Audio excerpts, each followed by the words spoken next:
నమస్తే, welcome to E69 news. ముందుగా E69 news ప్రేక్షకులకు శ్రీరామనవమి శుభాకాంక్షలు. బీజేపీ రాష్ట్ర అధికార ప్రతినిధి చందుపట్ల కీర్తిరెడ్డి రేగొండ మండలం రావులపల్లి గ్రామంలో శ్రీ పట్టాభి సీతారామస్వామి దేవాలయంలో జరిగిన శ్రీ సీతారామ కళ్యాణానికి హాజరై భక్తులను ఉద్దేశించి మాట్లాడారు. జయశంకర్ భూపాలపల్లి జిల్లా బీజేపీ అధ్యక్షులు ఏడునూతల నిషిధర్ రెడ్డి రేగొండ మండలం రావులపల్లి గ్రామంలో శ్రీ పట్టాభి సీతారామస్వామి దేవాలయంలో జరిగిన శ్రీ సీతారామ కళ్యాణానికి హాజరై భక్తులను ఉద్దేశించి మాట్లాడారు. సీతారాముల కళ్యాణంలో ఆలయం కమిటీ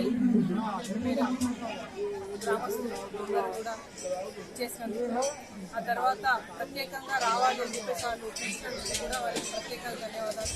రాముల వారి యొక్క ఆశీర్వచనాలు ప్రతి ఒక్కరికి కూడా, దేశ ప్రజలందరి మీద, ముఖ్యంగా రావులపల్లి గ్రామ ప్రజలందరి మీద శ్రీరాముల వారు ఇరవేలుగా పూజించుకున్నటువంటి ప్రతి ఒక్కరికి కూడా అష్టైశ్వర్యాలు, ఆయురారోగ్యాలు, సుఖ సంతోషాలు, ఈ గ్రామంలో పంటలు సుభిక్షంగా పండి స్వామివారి ఆశీర్వచనం ప్రతి ఒక్కరికి ఉండాలి. ఎందుకంటే ఇది విశిష్టమైనటువంటి దేవాలయం.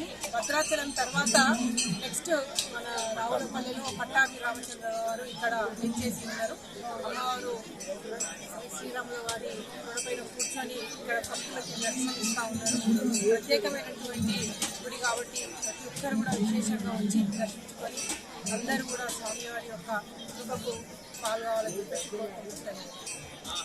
పంచాయతీలోని రావులపల్లెలో శ్రీ రామస్వామి సీతారాములది కళ్యాణం, పట్టాభిరాములు వారిది చాలా పెద్ద ఎత్తున జరగడం సంతోషం. ఇక్కడ ఉండబడినటువంటి ఆలయ కమిటీ వారు ఇక్కడ ఇవాళ కళ్యాణానికి అన్ని చాలా బాగా అరేంజ్మెంట్స్ చేసినారు. ఇక్కడ చూస్తే దినదినం అభివృద్ధి చెందుతుంది. అలాగే ఇక్కడ రేగొండలో కానివ్వండి, రావులపల్లిలో కానివ్వండి, గడపల్లో కానివ్వండి, యావత్ జయశంకర్ భూపాలపల్లి జిల్లాలో ప్రజలు సుభిక్షంగా ఉండాలి. అలాగే ముఖ్యంగా రైతులు వాళ్ళకు సకాలంలో వర్షాలు కురిసి వారి పంటలు చాలా బాగా వండాలని అలా ఇక్కడ మేమందరం కోరుకోవడం జరిగింది. ఇవాళ ఎక్కడ చూసినా కూడా లోక కళ్యాణం మొత్తం అందరూ ఏ గుళ్ళల్లో చూసినా కూడా ఈ కళ్యాణ మహోత్సవంలో నిమగ్నమై ఉన్నారు.